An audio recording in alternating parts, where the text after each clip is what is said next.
आज छोटी टुनटुनी चिड़िया के लिए बहुत बुरा दिन था क्योंकि आज उसकी मम्मी और पापा एक हादसे में मर गए थे।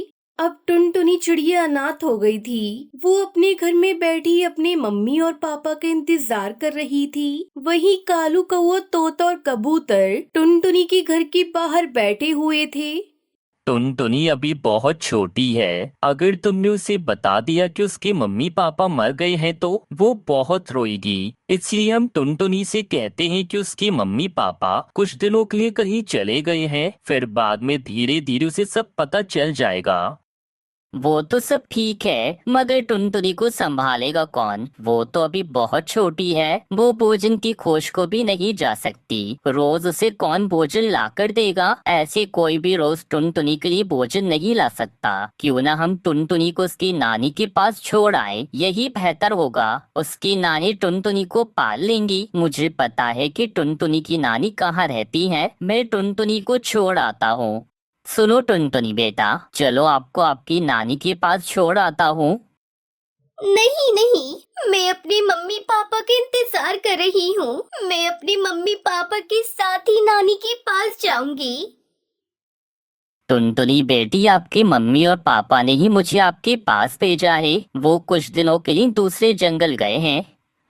ये सुनकर टुनटुनी रोने लग जाती है।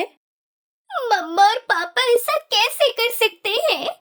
वो अपनी छोटी सी टुनटुनी को अकेला छोड़कर चले गए। वो कैसे जा सकते हैं? मैं बात नहीं करूंगी उनसे। अब चलो बेटा, देर हो रही है। फिर टुनटुनी मिट्ठू तोते और कालू कौवे के साथ अपनी नानी के घर चली जाती है। कालू कौवा पहले भी एक बार टुनटुनी की मम्मा के साथ वहाँ गया था, इसलिए कालू कौवे को रास्ते का अच्छे से पता था। शाम से पहले पहले कालू दूसरे जंगल टुनटुनी की नानी के घर पहुँच जाता है। आंटी, थोड़ा साइड पर होकर मेरी बात सुने। क्या बात है कालू और मिट्ठू, सब ठीक तो है ना? तुम लोग टुनटुनी को अपने साथ यहाँ लेकर क्यों आए हो? टुनटुनी की माँ और पापा आज सुबह एक पेड़ के नीचे दबकर मर गए हैं। वो अनाथ हो गई है। ये सुनकर टुनटुनी की नानी रोने लग जाती है। नानी, मुझे भी बहुत गुस्सा आ रहा है मम्मी पापा पर। उन्होंने ठीक नहीं किया। मुझे यहाँ अकेला छोड़कर दूसरे जंगल चले गए। हाँ बेटी, मैं पूछूंगी आपकी मम्मा से जब वो वापस आएंगी। फिर कालू और मिट्ठू टुनटुनी को छोड़कर वहाँ से चले जाते हैं। टुनटुनी की नानी टुनटुनी को खाना देती है। टुनटुनी थकी हुई भोजन खाते ही सो जाती है। बूढ़ी नानी पर बड़ा बोझ था, उसे अपना पेट भी पालना था और टुनटुनी का घर में जो कुछ भी सामान था वो तो कुछ ही दिनों में खत्म हो जाता है। और फिर टुनटुनी की नानी टुनटुनी से कहती है, बेटी, मैं बाहर जा रही हूँ, आप घर में ही रहना। अगर कोई आए तो दरवाजा ना खोलना। नानी, जल्दी आना और मेरे लिए मिठाई भी लेकर आना। फिर टुनटुनी की नानी अपने घर से निकलती है। वो किसी काम के खोज पे थी। बूढ़ी चिड़िया उन पैसों से अपनी नवासी के लिए खाना लेती है और अपने घर चली जाती है। बूझो तो इस पोटली में क्या है मेरी बेटी के लिए? मिठाई? मुझे पता चल गया नानी, इस पे मिठाई ही है ना? ये तो मुझे बहुत पसंद है। अरे, मेरी बेटी को मिठाई बहुत पसंद है। ये लो बेटा, खाओ मिठाई। टुनटुनी मिठाई खाने लग जाती है। मिठाई खाते खाते टुनटुनी रोने लगती है। क्या हुआ बेटी, आप रोने क्यों लग गई हैं? नानी, आप मुझे छोड़कर ना जाना। मैं फिर मिठाई नहीं मांगूंगी। जिस दिन मम्मी पापा मुझे अकेला छोड़कर गए थे, उस दिन मैंने मम्मी पापा से मिठाई मांगी थी। बेटा, मैं कभी भी अपनी गुड़िया को छोड़कर नहीं जाऊंगी। हमेशा अपनी बेटी के पास ही रहूंगी। टुनटुनी का अब अपनी नानी के पास दिल लग गया था। सारे दिन वो अपने खिलौने से खेलती रहती और रात को अपनी नानी के साथ लेटकर कहानियाँ सुनती। एक दिन टुनटुनी की नानी काम से वापस घर लौट रही थी। तेज हवा चलनी शुरू हो जाती है। हवा के साथ बादल भी आ जाते हैं और फिर बारिश शुरू हो जाती है। टुनटुनी की नानी एक पेड़ के नीचे बैठ जाती है। अभी वो बैठी ही थी कि वो पेड़ उनके ऊपर आकर गिर जाता है और वो वहीं मर जाती है। वो बहुत कुछ कहना चाहती थी, वो अपनी टुनटुनी से बातें करना चाहती थी, मगर समय ही नहीं मिला। उस जंगल की बबली कबूतरी शाम को टुनटुनी के पास जाती है और उसे बताती है, अरे टुनटुनी बेटी, आपकी नानी अब कभी लौट कर नहीं आएंगी, वो मर गई हैं। मेरी नानी कैसे मर गई? आप क्या कह रही हैं बबली आंटी? आज जब बारिश हो रही थी तो एक पेड़ उनके ऊपर आकर गिर गया, जिसकी वजह से उनकी मौत हो गई। ये बताकर बबली कबूतरी वहाँ से चली जाती है और टुनटुनी बैठी रोए जा रही थी। वो पहली बार अपने घर से बाहर निकलती है। वो उड़ते ही दूर निकल जाती है। उसे क्या पता था कि वो कहाँ जा रही है, वो तो बस उड़े जा रही थी। फिर वो एक पेड़ पर बैठ जाती है। थोड़ी देर बाद वहाँ मिट्ठू तोता आ जाता है। टुनटुनी बेटी, आप यहाँ कैसे? नानी भी मुझे छोड़कर चली गई है। नानी मम्मी और पापा की तरह दूसरे जंगल नहीं गई, वो मर गई है। मगर मेरी मम्मी और पापा को एक बार भी मेरा ख्याल नहीं आया। वो अभी तक नहीं लौटे हैं तोते अंकल। टुनटुनी अब बड़ी हो गई थी, इसलिए मिट्ठू अब टुनटुनी को सारा सच बता देना चाहता था। बेटी, आप छोटी थी, आपको कैसे बताते कि आपके मम्मी पापा मर गए हैं? वो तो उसी दिन पेड़ के नीचे दबकर मर गए थे। हमने आपसे झूठ बोला था। रो रो कर टुनटुनी की आंख से आंसू खत्म हो गए थे। वो पत्थर बनी बैठी थी। टुनटुनी बेटी, अब आप अपने घर में चले। यहाँ इस तरह खुले में बैठना ठीक नहीं है तुम्हारा। अब तुम बड़ी हो गई हो, अपने आप को संभालो।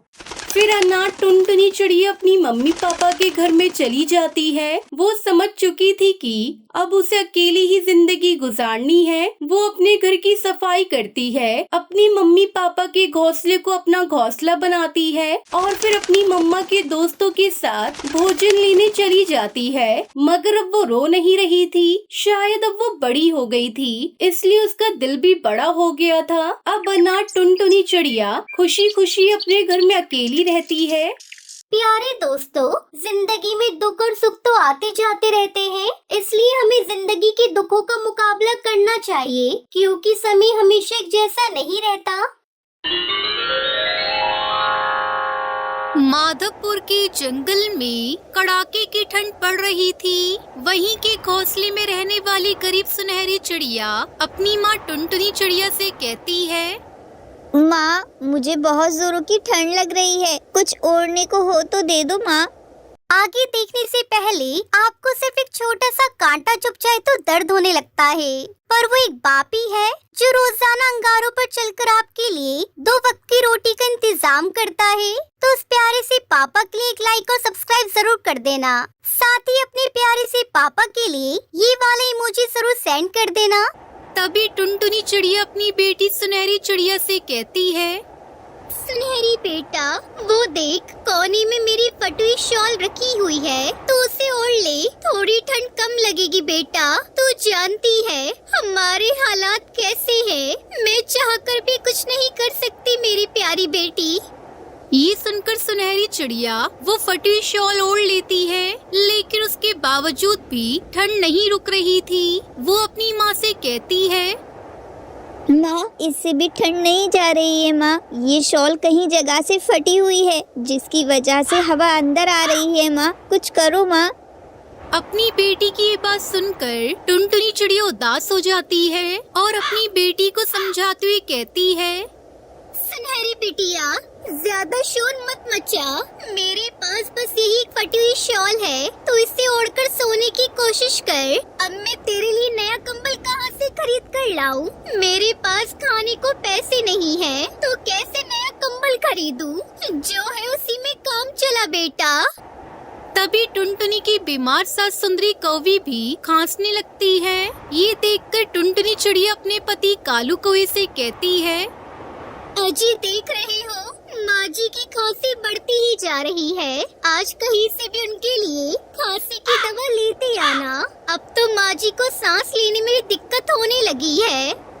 तभी सुंदरी कौवी अपनी बहू टुनटुनी चिड़िया से कहती है, रहने दे बहू, मुझे दवा नहीं चाहिए, बूढ़ी हो चुकी हूँ। बहुत दुनिया देख ली है मैंने। अगर मैं मर भी जाऊं तो कोई बात नहीं, मेरी दवा में पैसे खर्च करने की बजाय पैसे बचा कर रखो। आज पूरे 1 महीने हो गए, लाला हरिया तोता घर का किराया लेने आने ही वाला होगा।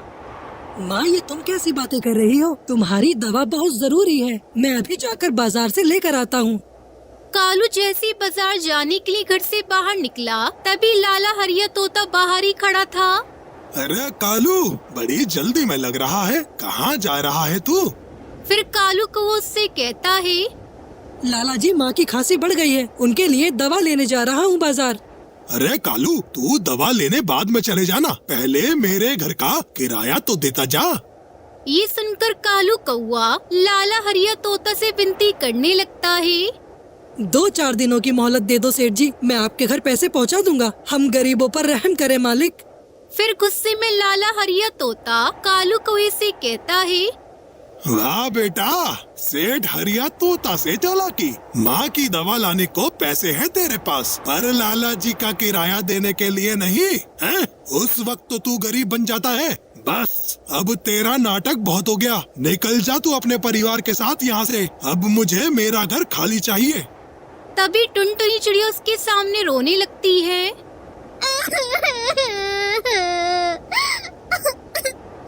सेठ जी, हम पर रहम कीजिए। माँ जी बहुत बीमार है और इस नन्ही बच्ची को देखिए, बाहर बहुत सर्दी पड़ रही है। अगर आपने घोंसला खाली करवा लिया तो हम बेघर हो जाएंगे और इस ठंड में हम मर जाएंगे। ऊपर वाले के वास्ते रहम करो मालिक। लेकिन सेठ हरिया तोता को उन पर बिल्कुल भी तरस नहीं आता।